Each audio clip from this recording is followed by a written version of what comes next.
Thank you. And this meeting has been recorded. Okay. Great. Yes, indeed. So thank you very much, Marsha. Good morning, everybody.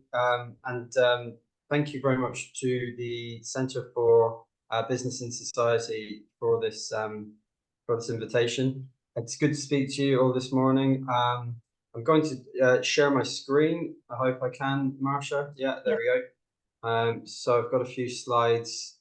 Let me just try and get that on slideshow. Okay. So yeah, you can all hopefully see my slides. Yeah, good. And you can hear me okay. Yeah. Grand. Right. So I mean it's good to be here this morning. This is about the history of social eating, or rather state-sponsored social eating. Now, some people here, as Marsha mentioned, there was a wonderful event recently hosted by Nourish Scotland, which is a great campaigning organisation up in Scotland, which as a group has had some real lobbying success. And I'm afraid I'm going to repeat myself somewhat because I gave a version of this in Scotland. So apologies if people are here who heard me in Edinburgh. You're going to hear a version of that again. I apologise. What I do think is really good about what's happening in Scotland, as Marsha mentioned, is that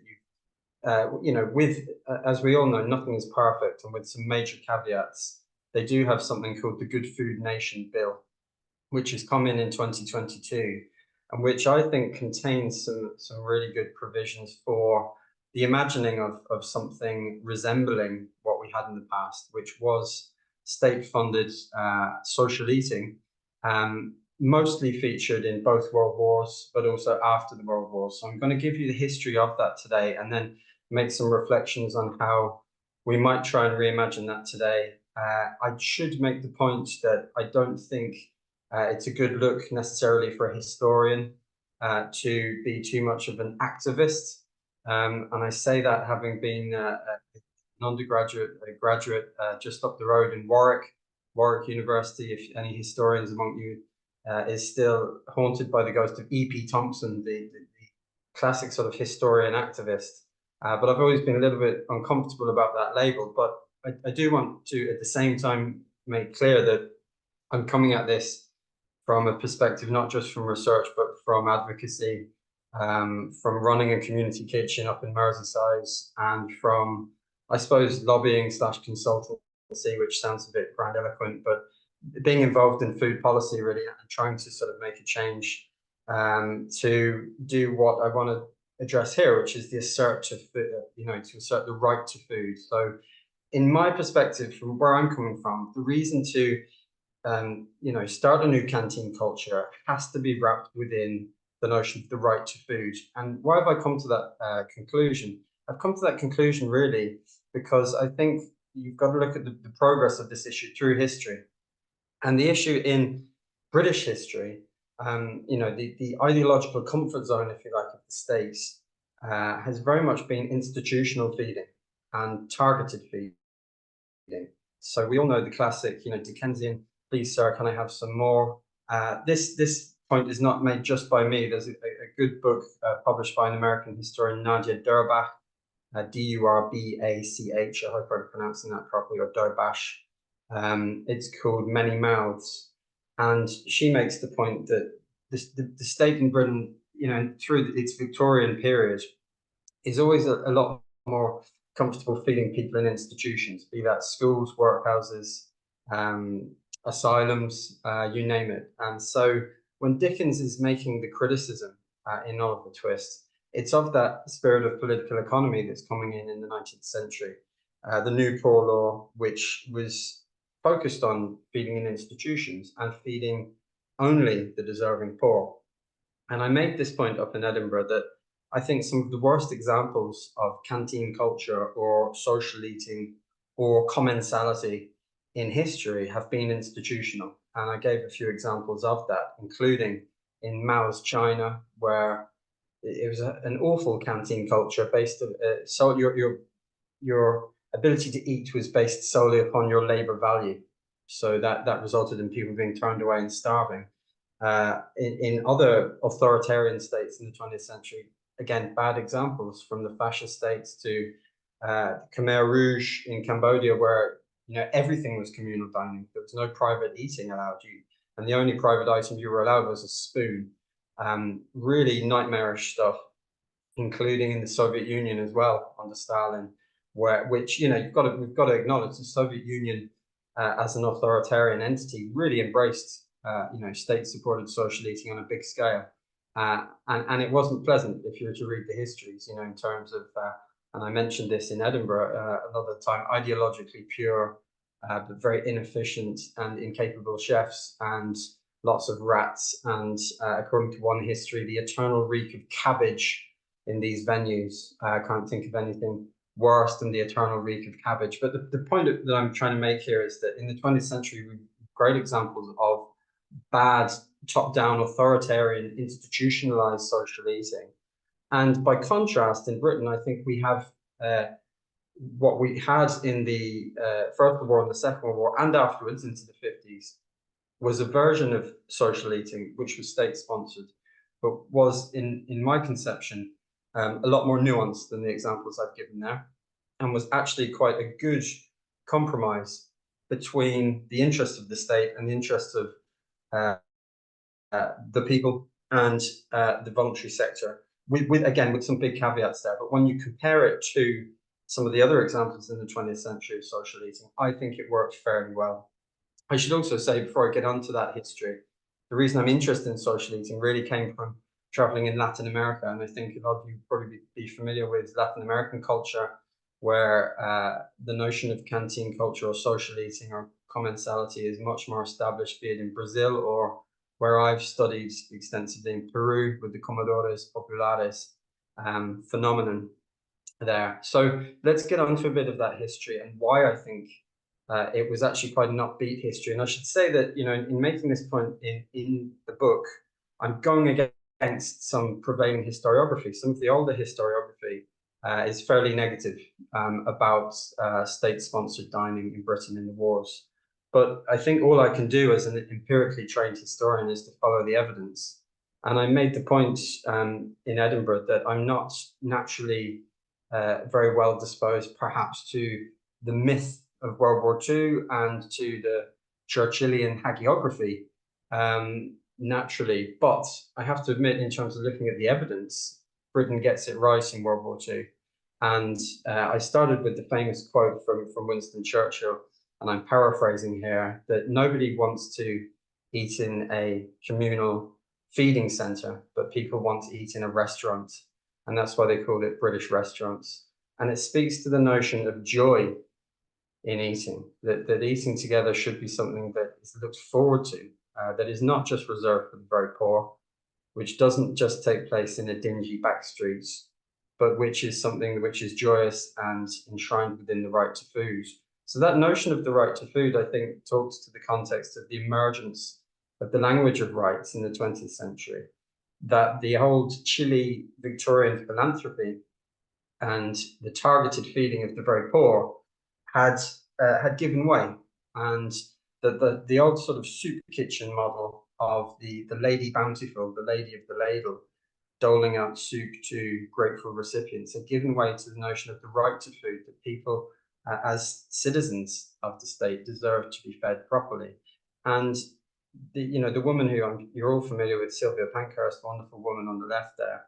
I suppose the point here being is that there's many, with Sylvia Pankhurst, she ran social eating schemes in the East End of London in World War One, sorry. Why were women like her running schemes like this? Well, it was due to combat the issues kind of we're all going through today, which is rampant food price inflation, essentially. Why would someone like Sylvia Pankhurst, who wanted to smash the system, who was, as was remarked, to the left of Lenin, somebody once remarked, she absolutely wanted to smash the system, founder member of the British Communist Party. But she, at the same time, as a humanitarian, recognized that people had to be fed. And I think there's always been more of a human and a humanitarian tinge to the British experiments in state-sponsored dining than some of the more nightmarish Orwellian examples I've given earlier on. So Sylvia Pankhurst was an early pioneer. The guy in the middle John Boyd Orr, first director of the United Nations Food and Agriculture Organization, another champion. Many champions of this at the time from across the political spectrum. John Boyd Orr, though, is a nutritionist, and again, the language of the right to food is intimately linked to the context of greater nutritional understanding and the greater understanding of the link between diet and disease, which is coming through in the 1910s and 20s. They understood calories before, but they're starting to understand vitamins better and food groups and how your diet links to disease. And so nutritionists like John Boyd Orr in the middle there are very much backers of it. And also the man on the right, who we're all familiar with, sort of the father of the welfare state, Beveridge. Beveridge pens a memo in 1936 saying, look, the state has to take this on because we're going to be facing into an emergency, i.e. the gathering storm clouds of World War II, and he's got to take it on. The point here, which I'm going to make repeatedly, is that the British state historically has only been nudged towards the right to food through social eating, through people lobbying to the fact that an emergency exists. And of course, we're talking about the emergency of wartime. But I think if we're making this point today, we have to quite honestly say that an emergency exists. And there's people in the room better qualified than I to talk to current conditions. But, a situation in this country where, the height of kids being born is starting to fall due to malnutrition or to poor nutrition in young years. I mean, looking at a situation like that in one of the wealthiest countries in the world, something's not right here. An emergency does exist, and we need fresh approaches to this. And this was the conclusion they came to 100 years ago. And so in its imagination in World War I, it was called national kitchens. These were big sites of long table dining. But the important thing here is that they were sites of civilization. They were conceived of sites of civilization. And that point is made a lot of the time in the memos from the Ministry of Food. Now, there's a patrician desire there to improve the working class, sure. But it's also a recognition that many working class people had never eaten out before, and that they had to make these places nice places to be. Again, the point I'm trying to make here is that if you look at the basic food bank today, with some exceptions, I think a lot of people feel fairly defeated before they go into a food bank. Where do you want to eat? Do you want to eat in a nice, well-lit, clean, attractive premises on a high street? Or do you want to go to a dingy, cold, chilly back streets to a church hall and to be given food to take away home? I know which one I would rather do, and the blueprint is there from history. So if we look at the image on the left, we're fast forwarding to World War II, when these were reimagined as British restaurants. Again, we have to credit Churchill for the branding there. And I'm grateful to Professor Deborah Sugg-Ryan for that image, which is from the Sketch newspaper of the time, 1941, a communal canteen, a British restaurant in Ilford in London. And the people are stood there in, I think, somewhat in awe, because what's being hung on the wall is a painting from the Royal Collection from Buckingham Palace. Now, again, I'm not going to get into the royalist tinged, misty-eyed nostalgia with all this stuff, but I'm just going to try and let that sink in and let you contrast that with the basic food bank today. As evoked, again, Ken Loach isn't necessarily a good source, but, if you think about I, Daniel Blake, and the depiction of the food bank, and then you contrast it with images like this, where social eating, state-sponsored, is joyous. It is, if you look at the tables, they spent a lot of attention on design, on the color scheme, on having flowers, on having decoration, specially commissioned murals, paintings, classic, paintings on the wall. It's a very different story. And because it's linked within this notion of the right to food for all, or the right to food. Now, there's an important point to make here, that these schemes ran alongside a rationing system which was delivering a very nutritious and cheap way to feed people on the point system, which had tangible long-term benefits. So the bottom bullet point there, even in terms of the brain size of kids born during British austerity, the diet certainly isn't sumptuous, but it's very healthy. So this was an addendum to to rationing. You know, this wasn't operating just on its own, but as a way of feeding people en masse. I think it was really successful, and it had support from across the political spectrum. So in terms of how this worked in World War One and World War Two, local authorities usually would choose a venue, or it had to be a high street venue, usually a big venue, sometimes if you think about Wetherspoons today and it taking on sort of form of theatres or cinemas, that kind of venue gets a capital grant from the ministry if it conforms to certain conditions, has to run on a price capped basis, so it couldn't overcharge for food, and has to deliver nutritious food. Now, again, the food it's delivering at the time, very much meat and two veg, but broadly analogous to your NHS Eat Well plate. So about a third of your plates are leafy green veg, and the nutritionists at the ministry are very keen on that. But again, there was an accommodation between those at the ministry that just wanted people eating incredibly healthy, bean-based broths, and something which they devised, the Oslo breakfast, which was a sort of super healthy version of your continental breakfast. And they quickly realized people don't really want to eat that stuff, especially if they've been bombed out of their house. So it was an accommodation between popular tastes like pies, but also that you'd get your good leafy veg with that as well. And so these menus, there was a bit of give between local initiative and the ministry, but they had to be price capped and they had to be nutritious. That's the basic point. And they had to be attractive premises, and they had to be clean. They were inspected. It was a paid staff. This is another point as well. We discussed this in Edinburgh. I'm personally not a fan of the pay-as-you-feel model. I believe in charging people, not a lot, but having a charging basis. And I believe in a paid staff with a professional chef and a manager. The point is, these were run as businesses, and they succeeded or failed as businesses. They had to break even at least. Otherwise, they didn't qualify for repeat funding. It certainly was not a sort of money pit where money was just thrown away at these things. They were run along business lines, and I think if they were to be reimagined, they would have to be such. And I think the interesting thing is one could imagine they're coming to be again. Now, I know a lot of these places exist at the moment, run by the voluntary sector, but if you had a state-sponsored version of this coming to be again, I think operating alongside food banks, because as much as I dislike food banks, I think they're here to stay. I think they're actually very good ways of feeding people. So let's move on then a little bit into the history, more to the sort of what's going on today. They become seen as a little bit passé, these places. In my book, I document how they're actually tremendously successful. At their height in World War II, if you think about how ubiquitous the McDonald's yellow M is, how you see that absolutely everywhere, there's about 1,200 McDonald's, I believe, in the United Kingdom. Well, there were double that number of British restaurants, So imagine they're on every high street, branded the same, with the same principles of cheap, nutritious food. And they're everywhere, and they're very popular. I was contacted last week by a woman in Kentucky who'd found diaries from her father, who was an airman based in Burton Wood in the north of England. And she sent these on to me as scans. Every week on his leave, he'd go to these British restaurants, as he called them, state restaurants in Manchester or Liverpool or Warrington. And it was the highlight of his week. He had a wonderful time. Now, they were dry venues. That's another point to make as well. They did not serve alcohol, and there was historical reasons tying sort of the temperance movement for that. But they're basically just good places to be, which were convivial, where you got cheap, healthy food. Now, the problem is this whole notion of social eating becomes a bit passé.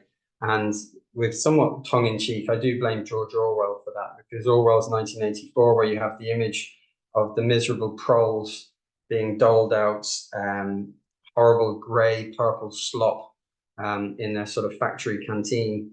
I think that bleeds into the culture. And certainly when we get to the stage of Thatcherite individualism, the notion of eating communally is something to be sniffed at, really. So they do die out. Now, in some parts of the country, they exist up into the 70s, but most of them are gone by the 50s. Obviously, the rationing system is disbanded in the mid-50s. I never thought in writing this book that we'd be in a situation where I would see the return of state-sponsored dining or social eating again, but we did in the coronavirus emergency in 2020 through the vastly imperfect and dangerous Eat Out to Help Out measure which was brought in, which nonetheless was a form of state-sponsored or state-supported, financially supported social eating, despite what we may think about it. And it shows that there is, room for creative thought on this stuff. I also think as well, in terms of the government's ideological comfort zone, which has always been institutional, and when it comes to feeding kids, for example, look at the interventions of Marcus Rashford. Again, some people like him, some people hate him. But for example, extending free school meal vouchers over the summer, I think is quite a big step, because again, the government has historically not liked to do anything except in emergency conditions like wartime, which steps out of the school system or the institutional system. So I think there's a certain lineage there that we had even in coronavirus, a sort of intervention along the lines perhaps of when Dickens was attacking the New Poor Law, in the sense that I don't want to over-egg this stuff, but it was an emergency where clearly there was demand for a different approach, for a different model with some of this stuff. And I do think we live in that kind of emergency situation today, and it's time for creative thinking about this stuff. Let's come towards some kind of conclusions now. If you read the book, it's all about these state-sponsored communal dining schemes. Look, nobody expects the state to do everything anymore.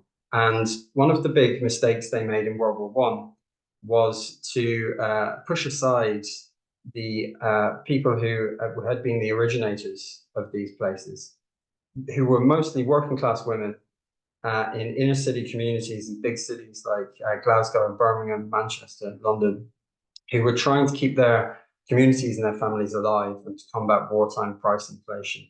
What happens in World War I is the state looks at that, sees it's a great way of feeding people and a morale booster, and then sort of shoves aside these pioneer women and sticks a bunch of male middle-class celebrity chefs in charge of it. So it's in the sexist standards of the time, a sort of patrician and patriotic rebranding of what was a beautiful bottom-up scheme.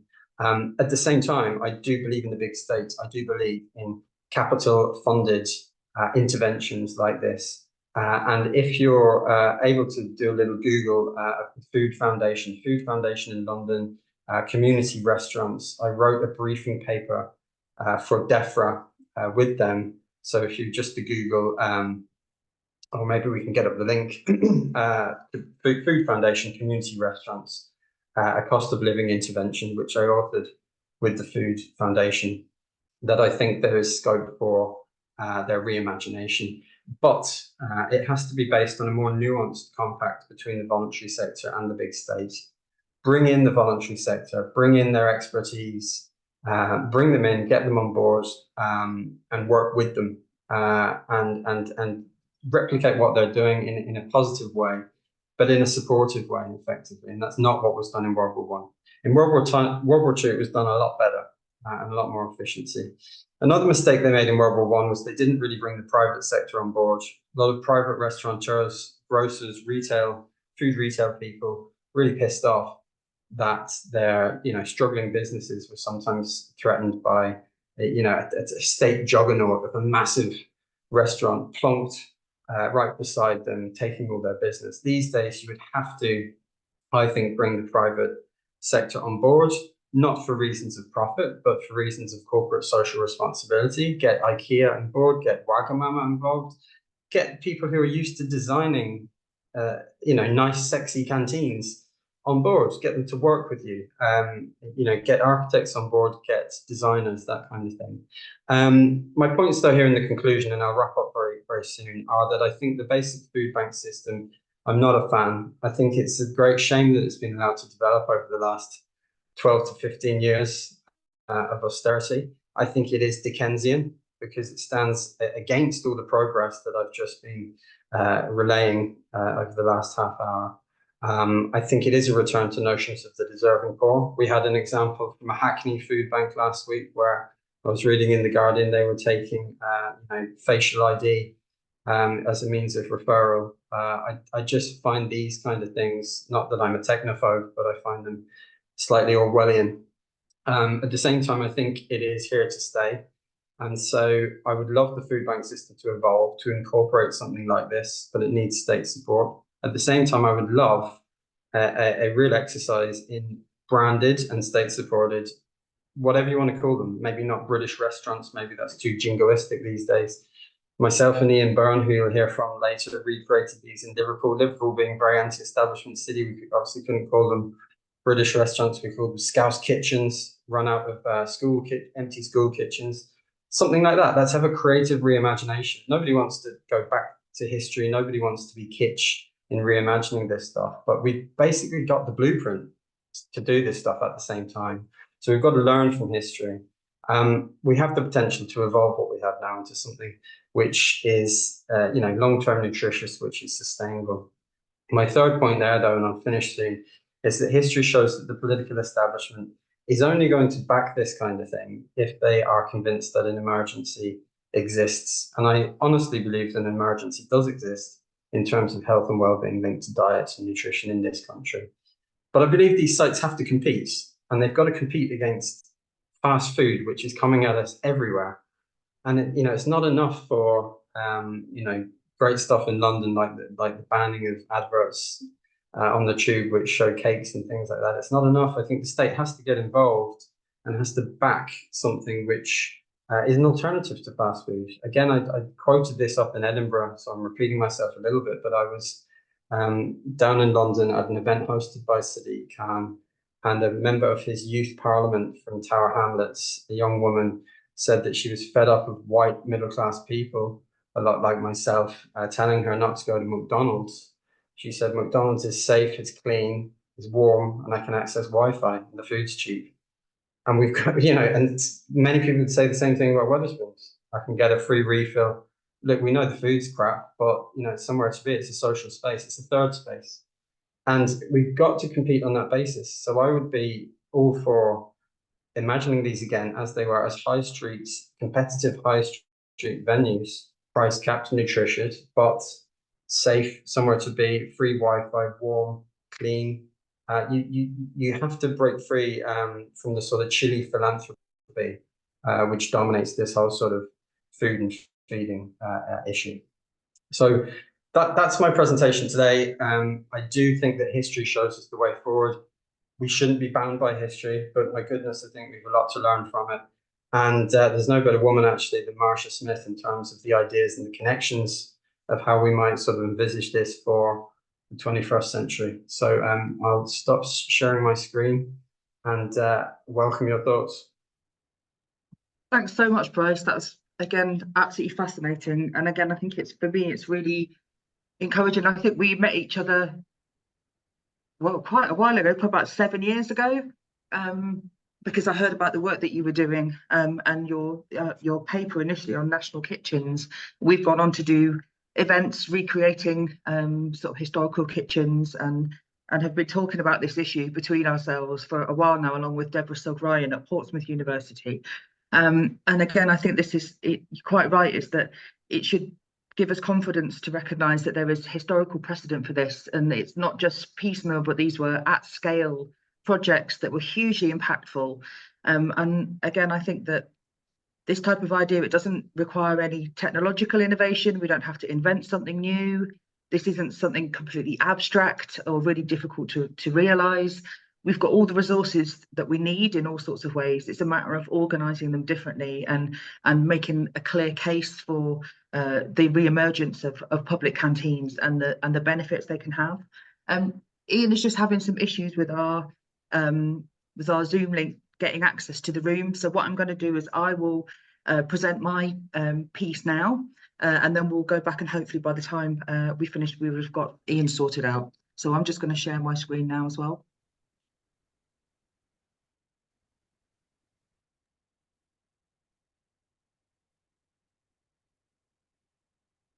Right, I think, can you all see that okay? Yeah, okay. So I'm just going to talk a little bit about the current situation and why this historical sort of idea around public diners is finding popularity again.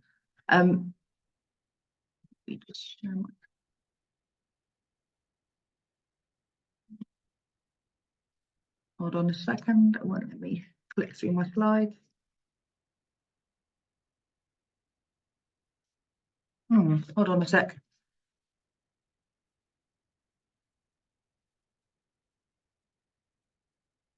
why it's not let me have another go. It just allows me to share it, but doesn't allow me to go on to the next slide.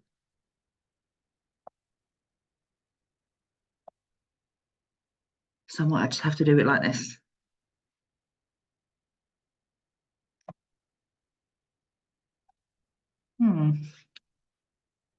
Okay, yes, we've got the second slide here. So at the moment, we've got an issue with climate change, with rising levels of food insecurity, with food shortages. During the pandemic and lockdown, we saw things that I guess many of us didn't expect to see, breaks in the supply chain, shortages on shelves, stuff around Brexit, food shortages. So there's all sorts of stuff coalescing at the moment over the last few years, which I think we could see as a series of not just a crisis, but a series of rolling crises. And there was some consultation with academics and experts recently, thinking about the potential for civil unrest in the UK as a result of food shortages. And it says here that climate change could lead to food-related civil unrest in the UK within 50 years, say experts. I think most of the people that I know that are working in this area say that 50 years is probably quite optimistic. I think a lot of us could imagine this happening much sooner. And we saw what happened during the lockdown period was that not only the health implications, but how dangerous social isolation was and how dangerous it was for people to live in ways that were very socially isolated. And in an opposite way, just how ready people were to make a contribution, to support each other, to support neighbours, for example. And so health, food and social networks demonstrated their true value during that time of crisis. And I tend to think when we're imagining how things might be made better in society, one really good thing is to think about what works in a crisis. And it showed us that the particular community food network, and I'll talk about this in a moment with the next slide, how they supported communities in a really meaningful and impactful way during that lockdown period. I'm going to talk briefly just about the event that we had in Scotland with Nourish. It was absolutely fantastic, really well attended, really creative, really well put together, really imaginative. And again, it showed us that there's really wide cross-sector support for this type of idea. Again, it's something that people can have lots of experiences, as Bryce has said, with sort of institutional catering. But also I think a lot of us understand like the Wetherspoons, the McDonald's, the IKEA canteen, and even the House of Lords themselves have obviously got a fantastic canteen. So it's good enough for them to have good quality subsidised meals. It should be good for the rest of us. And what that event showed us, again, is that a slightly different way of organising these things, using the resources that are already happening in communities and strengthening those types of networks where the government and industry have more of a supportive role rather than a top-down role. I think the content that was available and filmed and photographed at Nourish will be made available soon. So we will also certainly share that report and that content after this seminar when we get it as well. And obviously, some of you may know me from my research on social eating initiatives.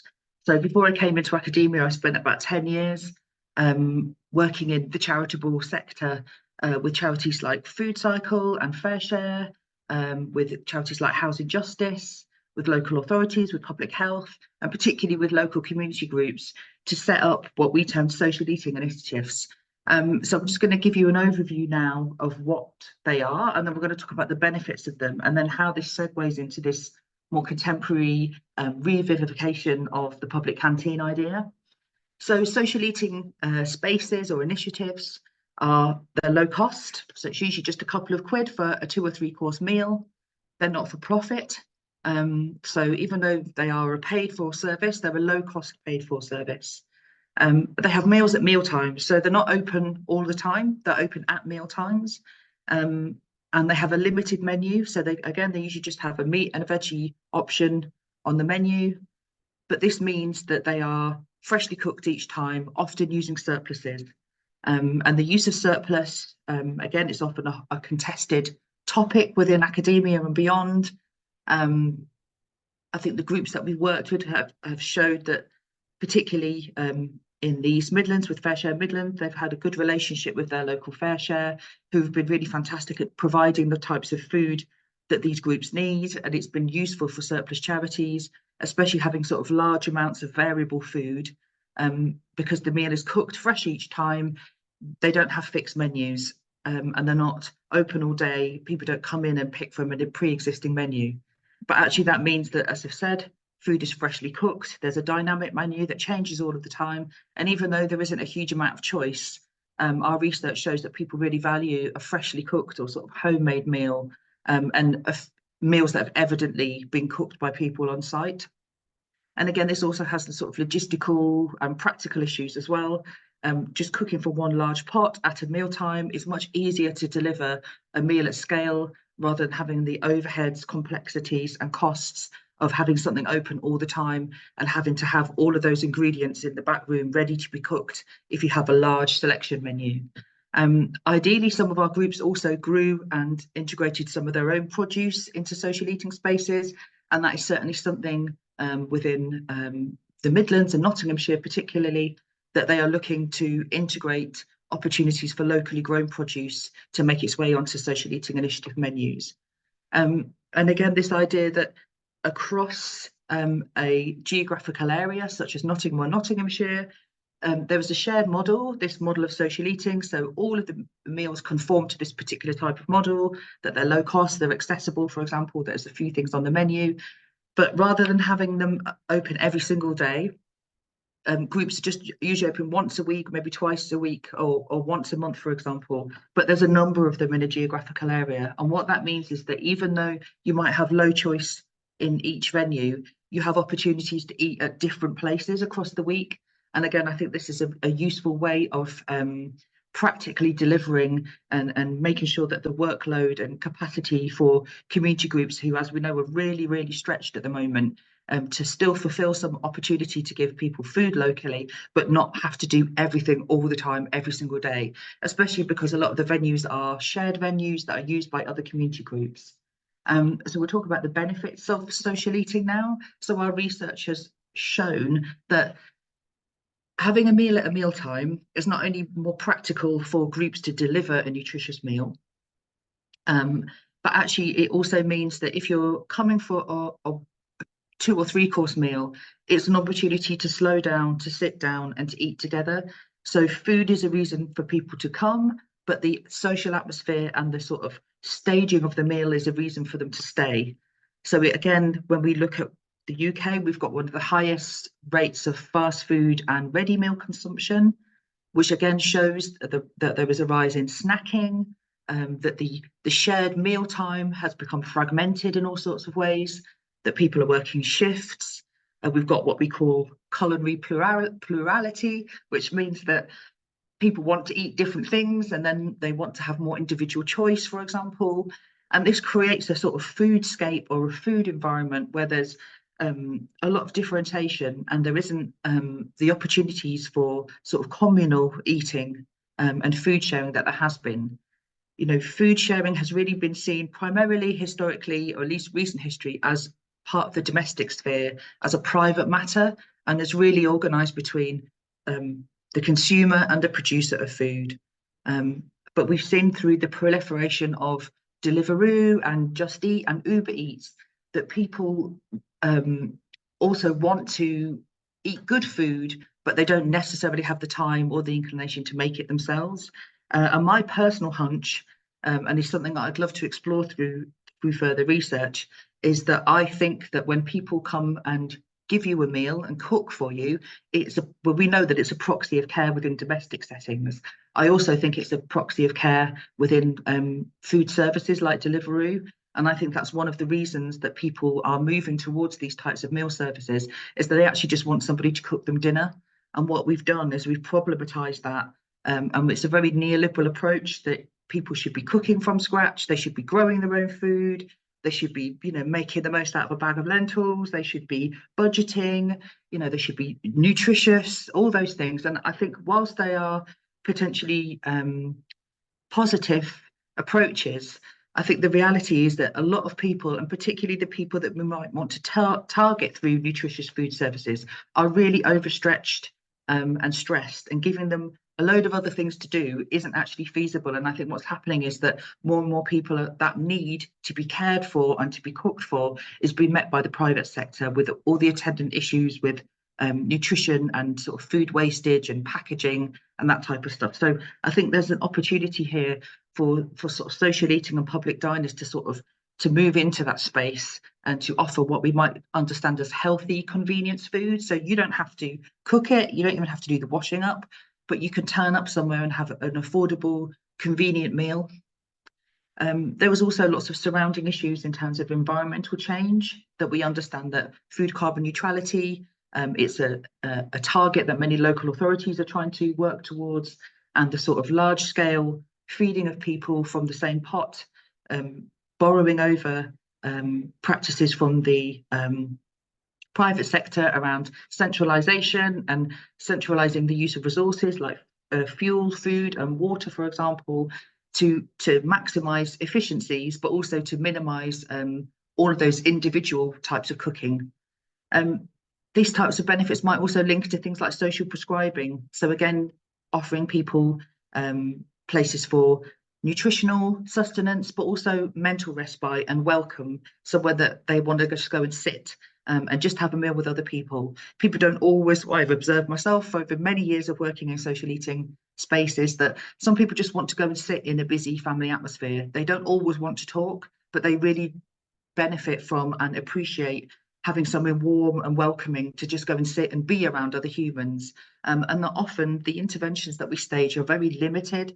For example, if you get counselling through the GP, I think you get like 6 sessions or something like that. And I think that's a really good example of how actually many people who are socially excluded or suffering from mental health issues or have become isolated in various ways, sometimes it takes people a really long time to feel like they're ready to share socially. And again, we often time limit these interventions, whereas these types of initiatives, some of them in Nottingham, for example, Secret Kitchen, has been going for 10 years. So again, that has provided an anchor in that local community where there has been ongoing access to affordable, nutritious meals over the longer term. And we know that that must be having some beneficial impact.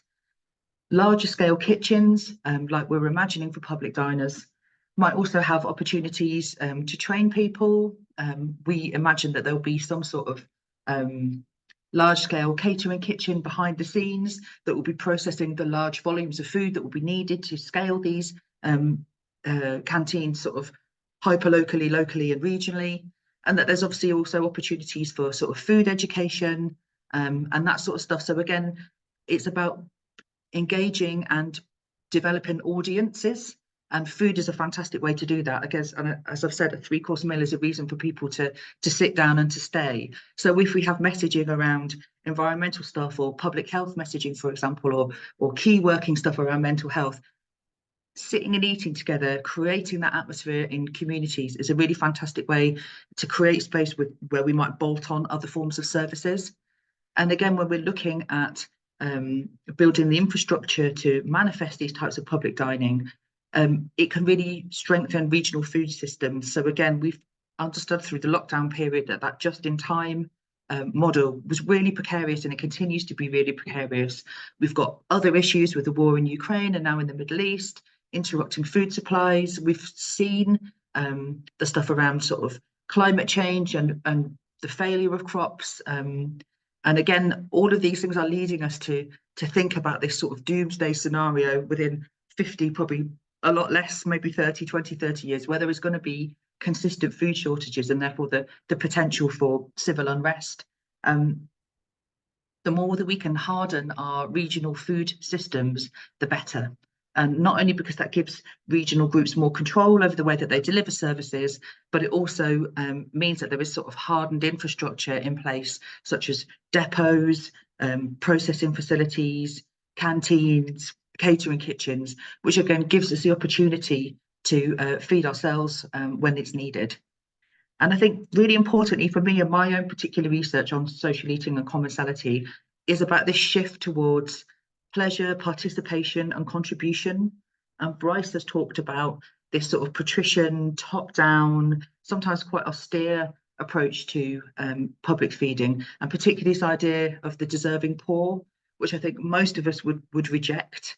And again, this has been the same sort of mechanism that we've seen with food banks, that you have to be eligible, you have to demonstrate that you're poor, you have to sort of perform that poverty in various ways, you have a lack of choice, you know. And so again, I think whilst I think joining many academics and practitioners that would be critical of food banks, I also recognise that they're an emergency food service that actually has its place.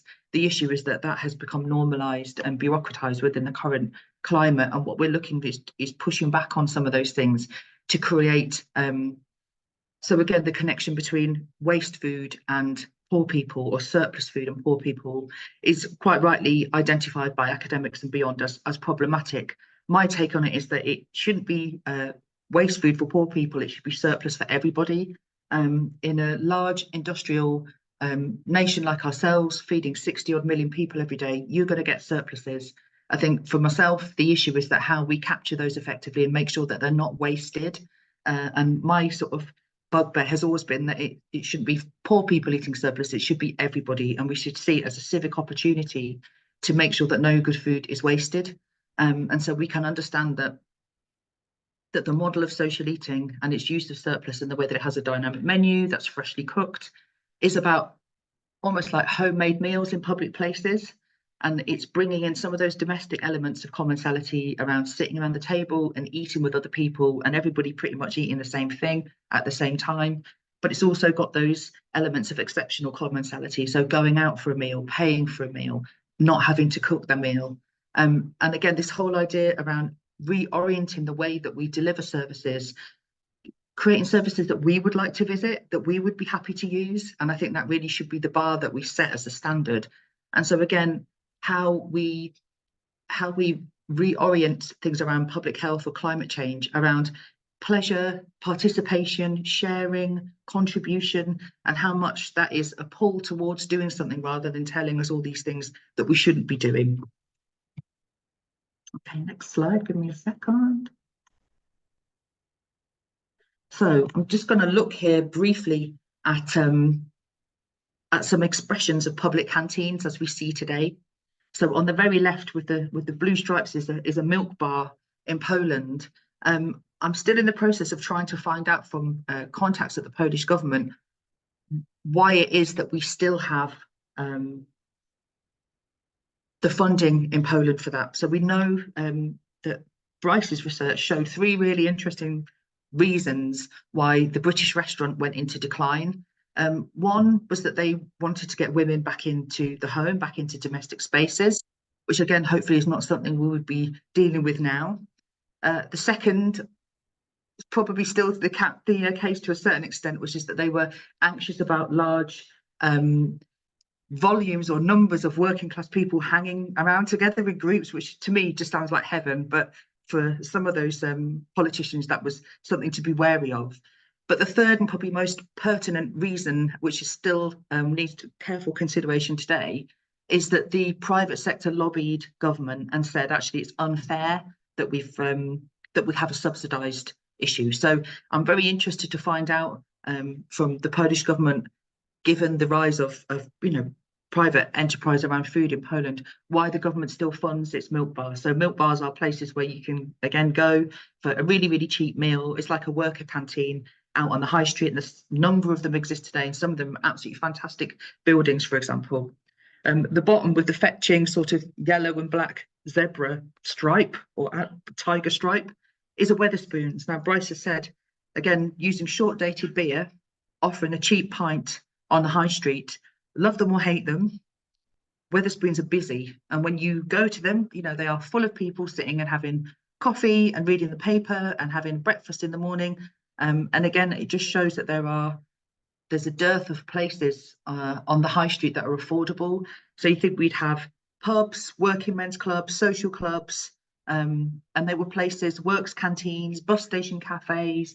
You'd have a lot more places to eat on the high street that were affordable. And I think Wetherspoons has moved into that gap now. So again, I think that it demonstrates that there's an interest in that sort of high street affordable eating spaces. In the top right here, we've also got IKEA canteens. So again, I think this is a really good example of canteens done well. So a lot of people go to IKEA to buy flat pack, but also lots of them go to their canteen. And if you've ever been in an IKEA canteen, they're welcoming, they're busy, they're brightly lit, they're well decorated, and it has that element of institutional catering. So you get your tray and you go up. There's usually only a few things on the menu. But again, the food is pretty good, it's relatively cheap, and it's a very sort of egalitarian way of eating. Everybody sits and eats together. And again, I think that it demonstrates that those sorts of places are attractive to people if they are well designed, for example, and they are sort of they're welcoming. So again, we don't have that sort of dreary sort of soup kitchen energy, which is, you know, it's not enticing to anybody. And if we want to have large scale take up, we need to think very carefully about how these public canteens are staged and set. So I'm going to talk through now just a couple of slides about the potential setup of public canteens. So we've been doing, you know, a lot of sort of behind the scenes research, myself asking around a lot to try to understand whether this is something that people would want and what some of the careful considerations might need to be. And this also builds on the work that is happening with Nourish Scotland around how they might be governed, how they might be funded, and how they might be structured. So a new canteen model that's fit for purpose for today. Again, I think it's really important, as Bryce has said, to not have this overly top-down system. However, I think that there should be, and there could be, some sort of national funding from central government that is also contributed into by industry.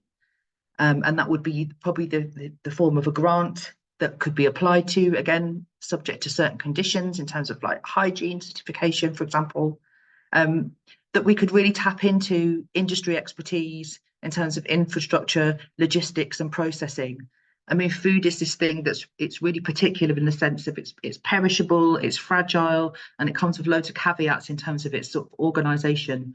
That stuff around compliancy, large scale, it just needs to be really, really well managed for it to be safe and to be trusted and seen as something which is something that people are happy to eat.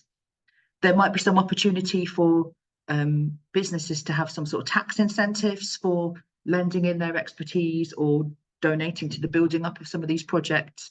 We also know from the lockdown period that a lot of the infrastructure in the third sector is really dilapidated. It's not necessarily fit for purpose, and also it's going to struggle to build even more capacity without some sort of infrastructural investment. There might also be VAT or tax incentives for existing restaurants, for example, to host an evening meal or a lunchtime once a week that is that uses the canteen model, again potentially getting new people into those spaces and attracting new types of customers, and again just keeping those restaurants, enabling them to diversify in some way some of their offers. And we might also imagine that beyond a sort of top tier of funding, government funding, there might also be some reorganisation at a regional level, particularly around local authorities, cash-strapped local authorities, and the being pushed onto councils to raise council tax to cover basic services. But we might imagine a scenario where, for example, you pay £5 a year out of your council tax, and that goes to a regional fund for public canteens in your area. And again, business rates might also have some of that money contributing to that. You'd also have that next tier, which would actually be paying customers themselves. So what we'd be wanting to build in is some type of structure where there's a number of different diverse funding sources. It's not just dependent upon government funding, but there would be some central startup funding that groups could apply to. And then we might have regionally controlled boards. So any group that runs a canteen within a particular local authority region might have a seat on that board and then would control and have some say about how that regionally collected council tax funding, for example, gets spent. So again, that might be some examples of the ways that we can organise these things. So again, they're regionally run, they're locally delivered, and that there is flexibility at that local level to basically run things as you want according to particular caveats. But the government plays a supportive role, but the control is held at regional and local levels to make sure that those services are delivering the types of meals and meal services and meal experiences that are really well tailored to those particular communities. And again, tapping into all of that expertise that those local community groups have. and it potentially might be a situation where you have a number of high street premises, and then the satellite social eating spaces in communities that might be supported in some way. So again, we are expanding the capacity of network rather than just maybe asking groups who are hardworking and might have reached capacity to do even more. So it's a way of potentially building capacity at that local level. And again, there's all sorts of stuff that local authorities are doing, particularly around stuff to do with sustainable food places at the moment, who are looking for sort of better ways of procuring food regionally. So we know that a number of local authorities have large budgets for food because they have to cater for all the schools, for example. And you'll see in some of the school meal brochures that they source from regional farmers and from regional abattoirs, and that they try to integrate as much seasonally grown food into those things as possible. So we're seeing this direction of travel. I think that there's opportunities for some centrally controlled prices of key food resources. And again, as has happened in wartime Britain. And that there's also a really fantastic opportunity here for potentially local authorities to support using their expertise, procurement and delivery around food, and that there can be business to business transactions between local farmers and local authorities potentially, or groups that are set up to take and sort of store and distribute this food, which again means that we are creating a market for British farmers to have their produce used directly in these new canteen models, which again we think would be really, really helpful. And it would be really fantastic to see some of the work that's happening in London and Bristol, where we've got salads and herbs that are hyper locally grown in like vertical farms or what have you, hydroponic, aquaponic type growing. So again, we know that salads and herbs are very perishable. They're often shipped in. It's very high carbon. It's, you want stuff like that as fresh as possible. So again, there might be some opportunity to grow some produce very hyper locally to feed into those things. And again, excuse me, we also know in groups like FareShare UK that we've got an enormous amount of expertise, almost a secondary food system, as it were, that is dedicated to collecting food surpluses and understands how to collect those foods safely and how to distribute them, and has got a huge amount of expertise, but also infrastructure in terms of depots, warehouses, blast chillers, and distribution vans and chiller vans. So again, there's an opportunity to integrate local authority expertise with local charity expertise, with local groups, but have that work sort of supported by some of these larger governmental and industry structures. And also the opportunity here and the need most likely is to, again, borrow over some practices from industry to have centralised processing kitchens where not only sort of conventional foods, but also surpluses. And we know from working with FareShare over the last few years that there's something called missed opportunity surpluses, which is that food which might be pie fillings or very, very short dated, or huge bundles of like dough or grated cheese that are too big to go out through existing surplus routes, or that might need some additional processing. And FareShare Midlands recently had a pilot project in conjunction with Nottingham City Council where they collected some of these missed opportunity surpluses and processed them into meals, and that pilot demonstrated that it was possible to do that, but also that there was a huge amount of food out there that still goes uncollected, but it needs that processing in order to capture it and to redirect it effectively. So again, it's making the best of what we've got and borrowing over practices from businesses. But this is more than any little local group can do themselves, which is why we need this canteen model, and it's why we're meeting today and we'll be meeting in the future to look at the sort of next stage and evolution of this type of work. So again, hopefully Ian can join us shortly, and he'll talk a bit more about his fantastic campaign around the right to food. But in some ways, having a canteen model in towns and cities across the UK can help for us to manifest a right to food. So it's a practical first step towards that.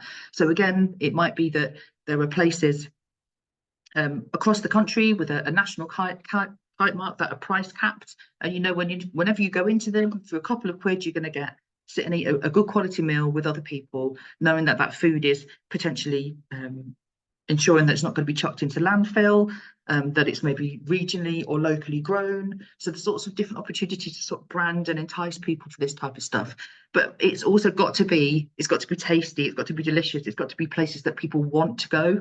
And so again, I've said that we might look at, in order to make sure that we weren't impacting negatively, particularly on small and local businesses, that groups might be open, these canteens might be open sort of twice a day, lunch and dinner, maybe 2 times a week, 3 times a week, but there would be other places in more local areas that would also service that. And so I said that there will be potential central sites, almost like showcase canteens, but there would also be local branches, and potentially some of the food processing stuff that's centralised might also be able to be sent out to some of these groups to minimise the amount of cooking that they have to do locally. And again, this idea of having meals at meal times, I think it's really important to understand that if you stage your meal time, you are maximising opportunities for people to socialise. And when you have a limited menu, everybody's eating pretty much the same thing. It gives everybody something to talk about. But also maybe having spaces that are got good coffee and Wi-Fi, warm spaces where people can hang out. But I think it's really important to think about this idea of meals at meal times. These are not conventional cafes, and they shouldn't be. They should be places where people can get together and eat a meal together. And we might also have things like preloaded meal cards. So instead of people just going to food banks or to food clubs, that they have the opportunity through sort of social prescribing, for example, or through their social support services, that they get preloaded meal cards. So again, they just bit their card along with everybody else. So again, non-stigmatizing ways of enabling maximum access for people into these spaces. And we might also consider the opportunity for people to take away food as well. So again, to make sure that people have an option of a healthy meal that they can take away, and the convenience of that type of thing. And so the next steps painted a hopefully optimistic and exciting picture of what might be coming. And I think the thing that I've really learned over the last sort of 10 years of working in this space is that people really want to eat together, and they really enjoy sitting down and eating together. If you put food down, people will gather around it. We are pushing along our natural inclination to sit and share food. Eating together in groups is one of the most important activities that humans undertake. You look across history and across culture, and you will still see people eating together. And I think it's one of these situations that, with climate change and all sorts of other stuff coming down the line, either we get ahead of this or it's going to get ahead of us. And we have an opportunity here to shape a society in a really practical and achievable way, in a way that benefits us all. And I sort of think, why can't we have nice things? Why can't we have nice spaces to go? And I think it's completely possible that we should be having those things. So the next steps this year, I'll be working with Bryce and Deborah and a number of other people to look at some funding initially to do some networking and network building events, so we can start to review the existing evidence out there about the sort of potential nutritional impact of these things and all sorts of other stuff. We want to build a new canteen coalition, which is a cross-sector, cross-disciplinary coalition of interested parties. And that then, once that's beginning to be organised, we will set up working groups and then subgroups, and engage in asset mapping. We'll be looking for pilot sites where we might be able to start up a few of these and test them out, mirroring the work that's happening in Scotland, and also to develop the relevant policies and evidence so that we can start to present this to government and to industry as a feasible thing. So we are looking for experts in interior design, in architecture, in construction, in catering kitchens, in compliancy. We're looking for people that have got experience with food supply, procurement, tendering, all those sorts of things. There's a huge opportunity here for all sorts of different groups to get involved in a really fantastic project, which I think many of us recognise that there's a need for, and also there's an opportunity to redesign public services and public infrastructures for modern day use. And so finally, before I hand over to Ian, who I'll double check in a minute, that I'm hoping that he's managed to join because he had issues with his link. But later on this year, we've got the 4th Future Food Symposium, which is run in conjunction with the University of Nottingham, and it will be at the University of Nottingham this year. I believe it's in May this year. amongst a number of tracks, I'm going to be running the Canteen theme, and we've got some fantastic speakers coming to talk about canteen related research. And again, we're hoping that's also going to be a way of building momentum and gathering expertise for this particular project. And if you want to contact me, I'm around on LinkedIn. I'm obviously here at the Centre for Business in Society, and my Twitter handle is Eating on Purpose. So please feel free to get in contact with me and we will also be sharing the presentation afterwards here. It's been recorded, and we'll also be contacting you to see if you want to be kept on a sort of an email list, whereas this project starts to roll, you can be kept informed and have opportunities to get engaged if you'd like to. Great, thank you very much. I hope that was useful. I'm going to stop sharing my screen now, and then I'll be able to see if Ian is here. Ian, have you managed to join? Yeah, I got on eventually. Lovely. Unfortunately, I missed Bryce's presentation, and I just caught the end of yours as well, Marcia. Really good. Lovely. Let me just introduce you, Ian, and then you can Okay. step forth. This is Ian Byrne MP, who's kindly joined us from his, I don't know if you're in Westminster or whether you're in Liverpool, but Ian is absolutely fantastic. He has done so much work on the right to food. He's been really instrumental in pushing that campaign forward, but particularly with the practical implementation of it by his Scouse Kitchen projects, again, working really closely with communities, and particular emphasis on non-stigmatizing ways of feeding people, getting away from this sort of like, uncomfortable stuff around poor people, eligibility, deservedness. So Ian, please take it away. Thanks, Marcia. Look, it's a real privilege to be here today. Excuse me voice if it's a little bit croaky. I was at the Arsenal game yesterday watching Liverpool get an inglorious defeat, but we'll move on from that quite quickly. I'm just going to touch on today right to food and how community kitchens is integral to the elements of what we built into the asks around the right to food. And I'm sorry if I'm going over ground because I didn't see Bryce's and Marcia's full presentations, but I think all the people on this call will have an understanding basically of where we are as a country now. And, we're in a public health crisis around hunger due to political decisions, because it is absolutely down to political choices that are made. To where we've ended up in the situation we are now with over 11 million people suffering from food insecurity, and damningly in my own city of Liverpool, 1 in 3 suffering from food insecurity, and that'll be mirrored right across the country, as you all know. So in 2019, I was elected. I'd done stuff outside Parliament before I came into this place. Set up something called Transport and Food Banks with Dave Kelly and Robbie Daniels, who were the Evertonian elements of it. And basically that was just football supporters coming together to help tackle poverty. And the idea was very simple. If every supporter came to the ground, give us a tin, a donation, then obviously we could feed that into the food banks, which unfortunately were growing at a rate of knots. And that was in 2015. And that then grew into a national organisation of like-minded people who help and contribute to their communities. I think what was really important about that as well is actually the donation part, but then the education elements of it. Being able to speak to so many people and explain why we're in this situation and what we need to begin to hardwire fairness back into society, which unfortunately has gone. I think neoliberalism, Thatcherism has changed society fundamentally to where we are now, where we've got so many people in this situation. So we always knew that you had to have a political solution, and the 2019 manifesto I stood on had a right to food within it. So what we wanted to do was build on what had been done and use the political opportunity which had been given to me with the election to look at how we could build both inside Parliament and outside Parliament, utilising transport and food banks and the groups that we'd set up. So what we decided to do in 2019 was start looking at how we could stretch our reach, and then start thinking about what it could look like. Because, in our eyes, and speaking to people within our communities and across the country, when you say right to food, it sort of felt as though it was an academic bills, and they didn't really understand what it could look like, how it would impact on their lives. So what we then tried to do was put some basically meat on the bone. What would it look like?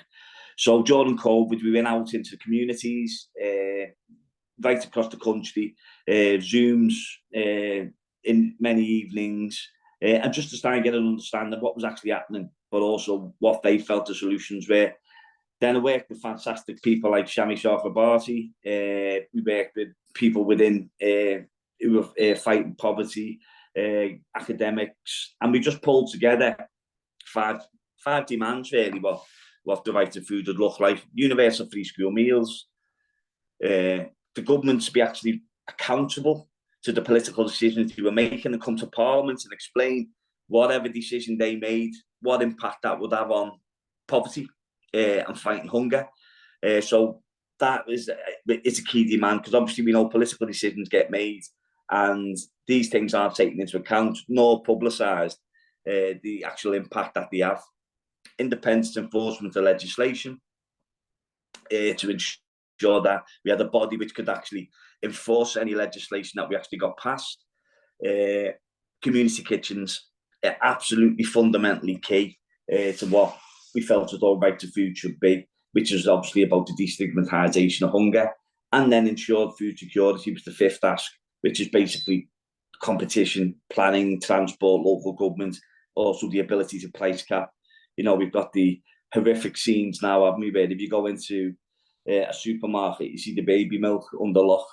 You know, that's the situation. That for me is the graphic representation of where we are now and how bad it's gone and why it is a public health crisis, what people find themselves in. So that was the right to food. What we then did, we went out, we went into communities, we went into town halls, we went into cities, and we asked them to declare themselves right to food, towns, cities, areas, and build up that momentum, build up that awareness. And I think we've got about 27 towns and cities now signed up. We got mayors putting it into the manifestos. And I think it was only last month we had, 2 months ago, we had Belfast and Derry both declared themselves right to food cities. From that, we've seen some fantastic work within councils that have actually declared themselves right to food, towns, cities, districts, and some wonderful work with public health directors on the issue, which for me is exactly where it needs to be. You know, it is a public health crisis, and this fantastic seminar, what you put together today, Marcia, and with Bryce and everybody on it, is about looking at how we can tackle it, and how we can come up with ideas, really, you know, and how we can move away from the model of food banks. You know, fundamentally, we've got to rewire society so they're never needed. You know, we're in a fair and equitable place where people have got money in their pockets. But unfortunately, at the moment, we just haven't, we're not in that situation. And, you know, I think that ambition to tackle poverty, I'm just not seeing it. I'm really not seeing it. And that's the worry. And hopefully this is what the seminars like this, projects like this can give you, which is basically work out the solutions, and then it's there then for politicians to take hold of and utilise them then with their legislative changes. So the Right to Food campaign is going quite well at the moment.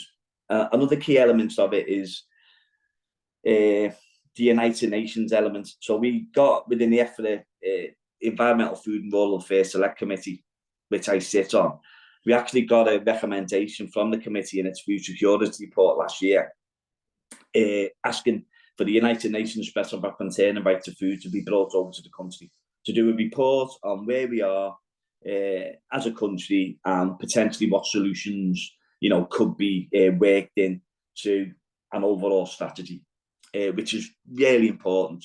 So I'm beavering away, trying to get that enacted. It was Theresa Coffey's last act, I believe, as a EFRA environment secretary. So that was something decent which she actually done. But we've got to enact it now. Why that's so fundamentally important is the general election. We've got a general election coming down the lines. If we could get the United Nations Special Rapporteur over here to actually discuss it, put it top of the political agenda, which it should be, and also obviously then give it the coverage which it deserves and the urgency to tackle it. So that's something which hopefully people within this group, we can actually work on that moving forward, about reinforcing the need for them to be over here. Because no matter what government takes charge after the next election, obviously hoping a Labour government, if we've got a United Nations Special Rapporteur report, we can then start to really drive that and utilise it for political change. So that, from a right to food perspective, that's where we are now. We're building coalitions inside and outside Parliament. We're getting towns and cities to declare themselves right to food. And on a local level, what would that look like? How would that tackling food insecurity within their communities? I think Marsh has done it before, and I think Bryce must have said, you know, not top down but bottom up.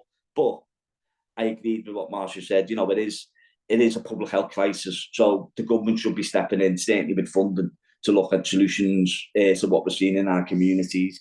So that's basically a real quick overview of the Right to Food campaign, with community kitchens at the heart of it. So what we tried to do with the Right to Food campaign as well is, somebody asks, how do we put them into action? You know, so people can tangibly see, you know, what a community kitchen would look like. You know, we look at, since 2010, again, I talk about political choices constantly and what I do, because hunger is a political choice. You know, austerity 2002, we've seen the absolute decimation of community spaces.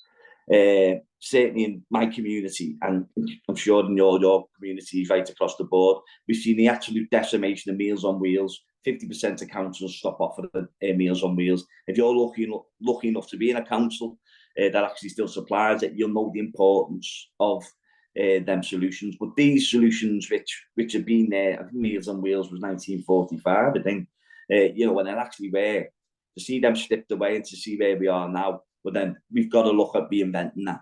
And I think that's why, obviously, Bryce's work's quite inspirational, and Marshall as well, and what she was talking about linked into that element of work is absolutely fundamental. So from a community's kitchen perspective, what we decided to do was look at what we had in the community regarding provision.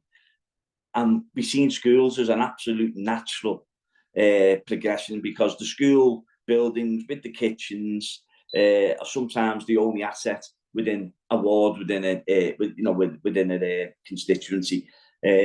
So I was really lucky to have a really forward-thinking teacher, head teacher in St Cecilia's School, which was just across from my office in West Derby in Liverpool. We also had what we've got in Liverpool is something called Food for Thought, which is a non-profit organisation which delivers school meals. And the CEO, Tom, when I floated this past him, he was all over it. Really, luckily as well, Tom actually delivered the school meals in St Cecilia's. So we had that ability then to utilise Tom, Food for Thought, and St Cecilia's. So what we decided to do after a couple of how would it look was basically turn the school kitchen into a restaurant. So the school kitchen was turned into a restaurant in the evening. We asked the pupils to book a table with the families, with their extended families, with the friends, and create that sort of atmosphere of total no stigma attached to it at all. They were getting a healthy, nutritious meal in a warm environment within their own school. So obviously that place of comfort. But then we were inviting people from outside the school, parents, grandparents, to friends and family. So we done that over 3 nights. We were extremely lucky because it was funded by an ex-Liverpool football player, Robbie Fowler, who'd seen the work that we've been doing in Liverpool and wanted to contribute. So what we said is, you know, if you wanted to contribute, actually fund that kitchen for the 3 nights. And the idea was a simple one, as I said, create a restaurant, but also create something tangible, which could be delivered to the city council to say, this is potentially what could be utilised to tackle what we were seeing regarding hunger. We've got a proliferation of schools. We've got school canteens. They're normally shut of an evening. How could we tap in and build that model? And basically that's what we did. We created a model. It was a huge success. I think we had quite a lot of media coverage. Bryce was there. Bryce was fundamentally key into creating that idea. And the work that he'd done, the book that he's wrote, obviously was quite inspirational and give us a lot of, it gives us a lot of opportunity to look at what had gone before and what could we do to sort of replicate that instantaneously. I mean, I love the idea of what Marsha talks about, what Bryce talks about with regard to creating spaces within a high street and a community. I had a conversation with Marsha and we touched on, obviously, the popularity of Witherspoons, you know, and that could be replicated as it's done before. But from our perspective, we thought, well, you know, if you were a city council leader, what could you do instantaneously, potentially, extremely quickly, without upscaling shops and creating that environment? That's a long-term project, which I fully believe in, but something which can be done here and now. And the idea was obviously utilise schools, you know, that utilisation of schools. So as I said, we've done that for 3 days across the piece. Unbelievable feedback. And I think what really hit home to me was how happy and comfortable the families and children were, but also how many people now, due to their lives, and they don't get an opportunity to sit down with each other. And we found that so many people who had just looked at each other at the gates at school, put the children in and rushed away in the busy lives, had an opportunity to sit down, break bread with each other, speak to each other. And we had people from so many different backgrounds under the roof. And it was such a lovely, uplifting environment. It was delivering food, it was delivering nutritious food, it was giving people a meal, which was hugely important because we know the scale of hunger within the community. But also equally what it was doing was creating this environment. And I was fascinated, Marsha, when you said about politicians didn't want working class people sitting down together. And of course, they never do they? You know, obviously the decimation of everything what we see from the trade union movement, that's social, it suits people to be isolated and in silos. So for me, the community kitchen element of the right to food is just a hugely important part of what a right to food could look like. And I think how we develop the community kitchens idea is fundamentally so important to the success of a right to food, delivering it within communities, but making sure that it's the community that delivers it, making sure that it's the community that develops it, making sure there's people who see this as a holistic opportunity to reconfigure what's actually happening within their communities. And I think that is so important. You know, in Liverpool at the moment, we've gone to like a mobile food pantry model, and we've been doing that for 2 years now. We've got 6, we've got another 2 up and running, and we've created like a market style delivery of food. So a person pays £3.50 and they get up to £20 worth of food, which we source from local area and all the work that we put in across the piece. Fed over 100,000 people last year. And what I will do is put we had an 18-month report done by the Liverpool John Moores University student, one lecturer in particular, and he followed the pantries for 18 months, volunteered, become part of them, spoke to people, and it showed you the value, absolute intrinsic value of collective spirit, friendship, people coming together. It was equally as important within the study. Obviously, the food was important and that need, which was there, which was desperate. But what came across in the report, and I put that in, I shared that with Marsha so she can share it within the group as you move forward, was that feeling of community, which a lot of people have lost. So for me, this is hardwired right into what you've been talking about here, is how we create something like that, which is for the public good.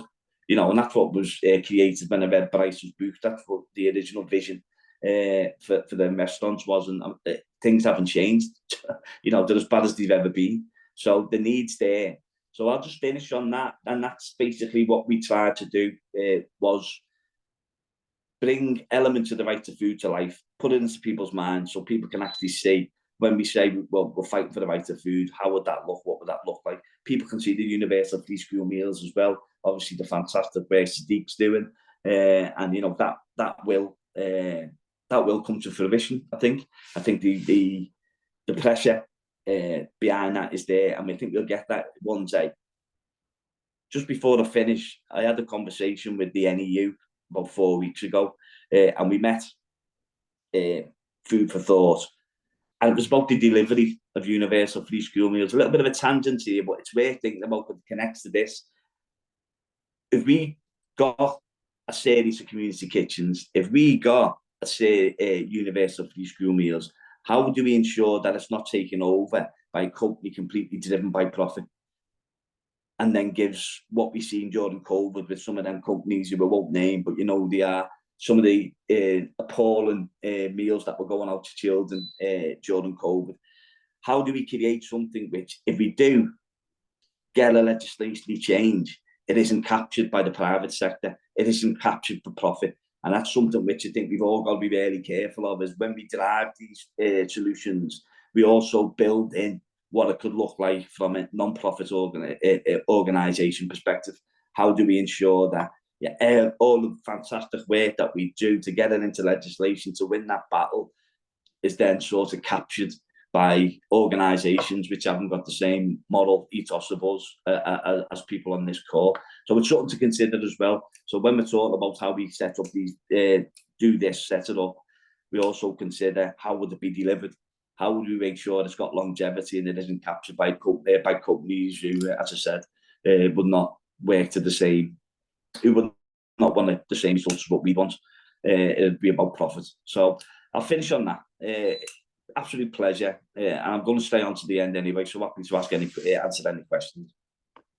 Thank you so much, Ian. That's fantastic. Again, it's really heartening to understand that we've got people in Parliament that are pulling absolutely in this direction and see the benefit, not just as a concept, but have also been getting on and doing it in their own local communities. And I think this is the issue, is that when you visit any of these, whether they're social eating spaces or canteens or community diners of any form, what really strikes you is the atmosphere and how nice it is to just sit and eat with other people. And I think it just goes to show how far we've moved away from that type of provision. And it doesn't mean that it means the decimation of any other type of business.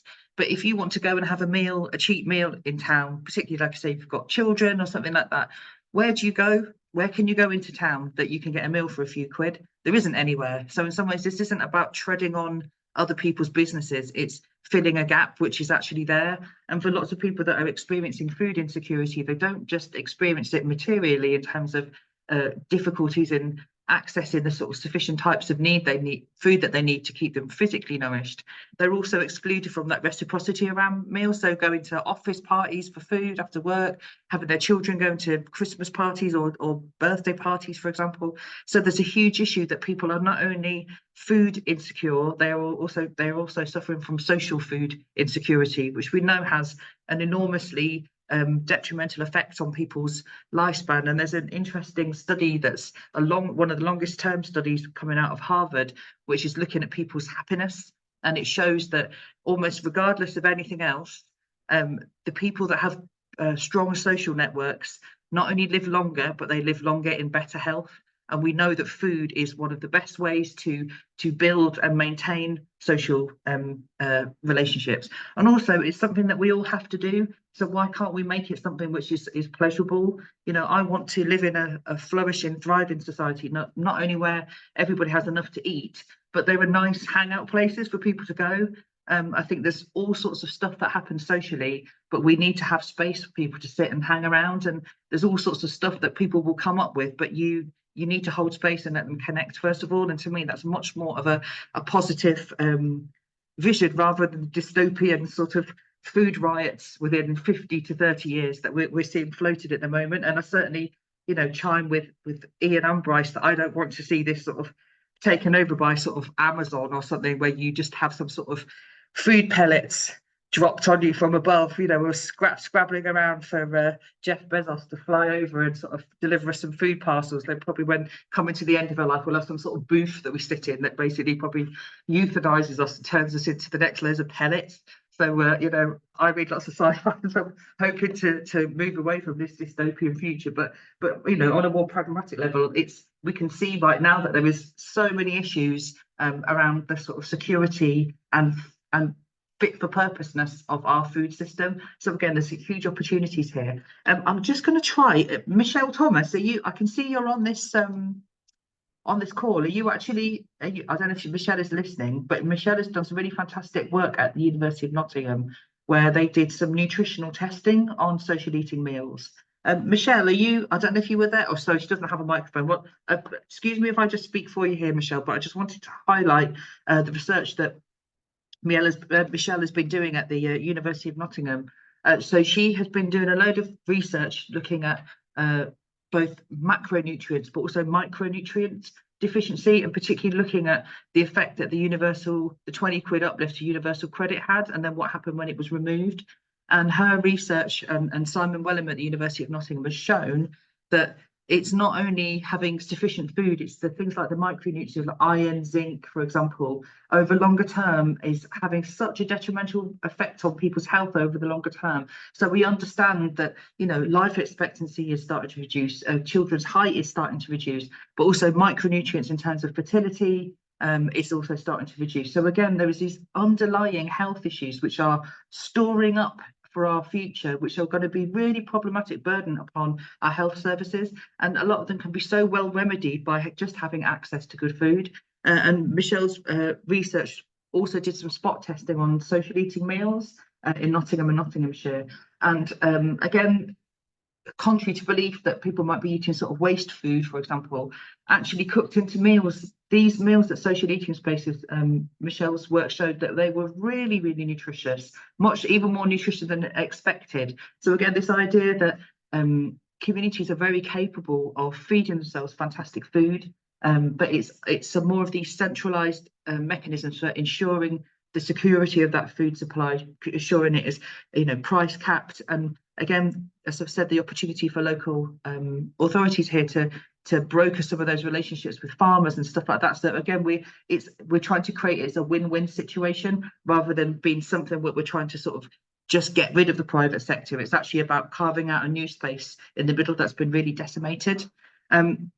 Thank you, Michelle. And if possible, when we send out the recording for this and the slides, I'll also send out, if any of you want to send in any reports or anything else that you think is relevant, we'll put that together into a document and send it out. So again, we've just got some reading materials and some other stuff that we can start off this conversation. I don't know if there's anyone on here that would like to ask questions. We've got a lot of people on this call, which is, again, a really fantastic sign. I don't know if Deborah Sugg-Ryan, are you still, if Deborah is still here, whether she's not on the call anymore, but it would be really useful if anybody wanted to ask some questions. But Deborah, here she is. Deborah, would you like to talk about your work? Because Deborah's a design historian and she's been doing some fantastic research, again, really pushing against this narrative that these spaces might be these sort of rather dingy, sort of unpleasant places to sit. Deborah, please let us know what you've been up to. Yeah, can you hear me? Yes, I can. Okay. So yeah, I'm a design historian and I'm writing on the history of the kitchen at the moment. So that's how my interest in the idea of community kitchens came from. And I started delving into the World War II British restaurants, and it's become an obsession. So I have put a link in the chat to something I've published that's open access that summarises what I've been doing. But, you know, Bryce showed that wonderful image of a painting being borrowed from Buckingham Palace, but there were specially commissioned murals, often done by local artists working with students at local art colleges or with schools. But the idea was that British restaurants were uplifting spaces. My favourite quote comes from Lady Clark, who was wife of the director of the National Gallery, who did a lot of work in London, and she said that they should feed minds as well as bodies. And I love this idea of, as Marsha said, a bright, welcoming space where the surroundings also help provoke conversation and stimulation, because what we've got is an epidemic of loneliness following the pandemic. So if someone takes that step to get through the threshold of one of these places, I think a wonderfully designed environment with fantastic murals. They also had specially commissioned posters and art in the ones in World War II, help provoke conversation, but also really enhance that idea of well-being. Another quote was, "Art is an aid to appetite." So I've spent 30 years working in art schools teaching designers, so I'm also very interested in sustainable design and part of my work, I teach design theory as well as design history, so I'm really interested to hear what's going on, and I've got lots of connections with the kitchen industry as well through work I've been doing. So just a quick plug, and again, the link is in the chat. I'm having an event on the 29th of February in Portsmouth, which is hybrid. It's online. You can come in person. I've got Bryce speaking. And I've also got Caroline Beecham, who's an Australian, well, she's British, but she lives in Australia. She wrote a novel called Maggie's Kitchen about the setting up of a British restaurant. And it's a really accessible way of communities accessing the story. So we've got it out into book groups in Portsmouth. But we are also doing some work to commemorate one of the 17 British restaurants in Portsmouth that was in our local park. And we're doing some more work this summer. And we're also planning a workshop with our local community, which Bryce and Marsha were involved with. And I'm really fascinated to hear from Ian about the right to food, because I hadn't realised that Portsmouth was a right to food city. And I've discovered that Councillor Tom Coles, who's now the Lord Mayor, is the person that passed that legislation. So I will immediately after this call be inviting him to the workshop we're having down in Portsmouth. But anyway, if you'd like to know more or invite me to talk about this, feel free to contact me. I will be publishing my work in an open access article, but it's not finished yet. But there is a short open access summary of what I've been doing in the chat. Lovely. Thank you so much, Deborah. That's really helpful. Shantanu, I can see you've got your hand up. Yeah, hi, Marsha, thanks. Hello. Yeah, so I had a quick question based on, what we talked about, the fact that we know there's this need to have more of these community kitchens, but that, policymakers are a bit reluctant to take it up. That's what we found out. And I was thinking, based on the kind of expertise I have, which is more on, surveys, statistics, and so forth, is there a way in which to try to show the impact of these community kitchens, be it even on mental health, let's say, one of the things that we talked about, kind of join together all the ones running across the UK, design a survey that accounts for these differences across different community kitchens, and then have some questions that can be asked to people. And if you can even ask a question like, how many times have you been coming? Based on that, if you can differentiate if someone's mental health indicators are better or not, then that would kind of put together a body of proof based on some statistical evidence that could then be put forward to the policymakers, that they might feel a bit difficult to refute, in that sense. So perhaps that could be an idea to think about and see if we could do something on that. Yeah, absolutely, Shantanu. That's a really good idea. And what I'll also do is put you in contact with Michelle Thomas and Simon Wellham from the University of Nottingham if you're not in contact with them already, because they have also got connections to the Department of Work and Pensions. And again, they have run some local surveys in Nottingham and Nottinghamshire on their food security stuff. So again, they are like bioscientists, but you are absolutely right that quantitative evidence, especially over sort of larger populations, to demonstrate the efficacy of this type of model. Again, that's all the work that we're going to be doing over the next few years in terms of an evidence review, is really trying to gather what evidence we already have and then looking where the gaps are. So we want to really try to build a compelling case, like you said, that's really attractive to policymakers, and some elements are being costed out and that type of stuff, and identifying sites and that type of stuff, so that we've really got this worked up as much as possible so that we can present it hopefully at Westminster via Ian. Siobhan, I can see you have a hand up. I do, thank you, and apologies for speaking as a disembodied voice. My laptop is giving me all kinds of aggro at the moment, and camera's one of them. Thank you, all three of you, for the really, really fantastic talks, really inspirational, really interesting. Marsha, I had a question. You'd said something about the logistics of surplus, and it sort of jumped out at me because you were talking about the efficiency and the skills of the various non-profits collecting surplus and this. And I was a little bit taken aback because I've done, you know, a bit of work on food waste and food surplus and local councils working in this. And all the ones I'm speaking to, this is a real challenge for them. The logistics of getting often, you know, unpredictable, unmanageable, you know, phone calls saying we've got 500 kilos of tomatoes, come and get them now. And that's where these things are falling through. And I was just wondering, are there particular networks that you're finding more efficient? Because in my work with sort of, you know, kind of smaller, you know, quite local, quite micro projects, they're struggling on this. And you know, you'd mentioned Fair Share, and what about those organizations outside of Fair Share? And there's a lot of them. And indeed, well, you know, somebody's mentioning Glasgow, and you know, they were you know, speaking to somebody in Glasgow, they were saying that they had sort of gone to a meeting with Tesco saying, can you help us with logistics?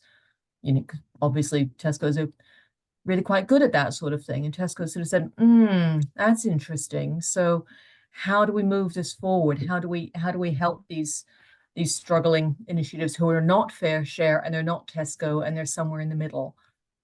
Yeah, I think that's a really useful question. And I think some of these very hyper-local sort of services, I think the issue is that you, again, have tiers within the surplus. You have very large-scale collection of surpluses from groups like Company Shop and Fair Share UK.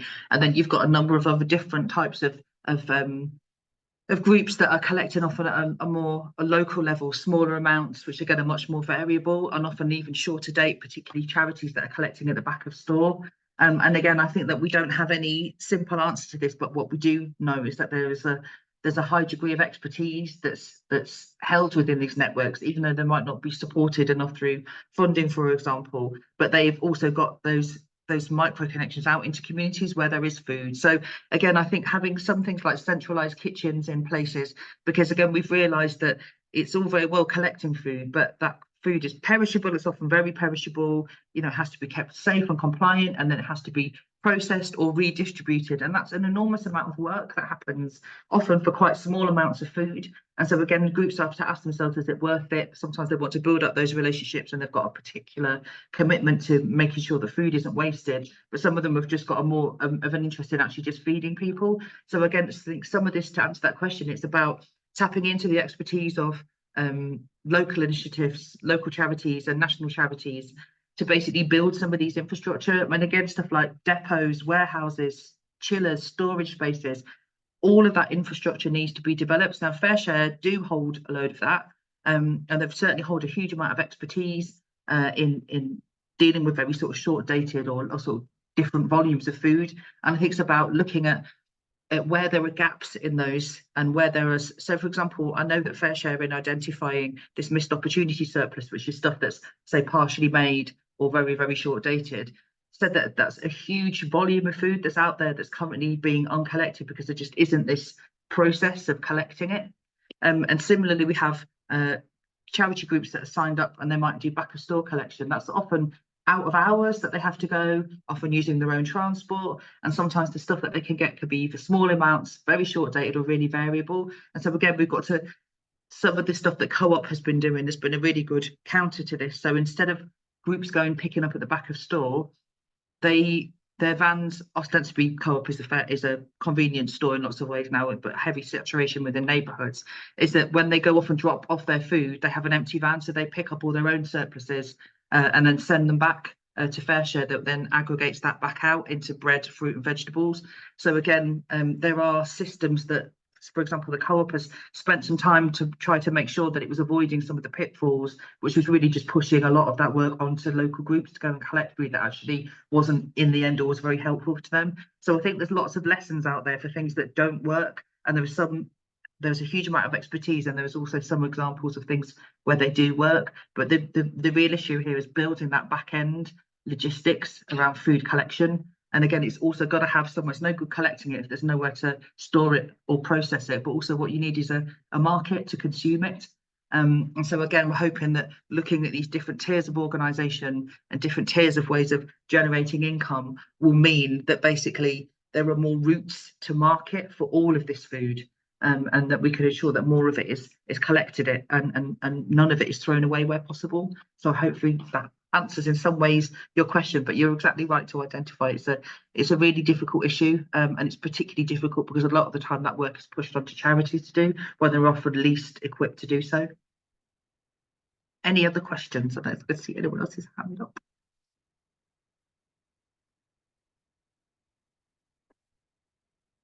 Okay, right. Well, I thought we would go over time, and in fact, we've slightly gone under time. Has anybody else got any questions that they would like to ask? And as the Bryce, is there anything that you would like to, or Ian, like to say to close up?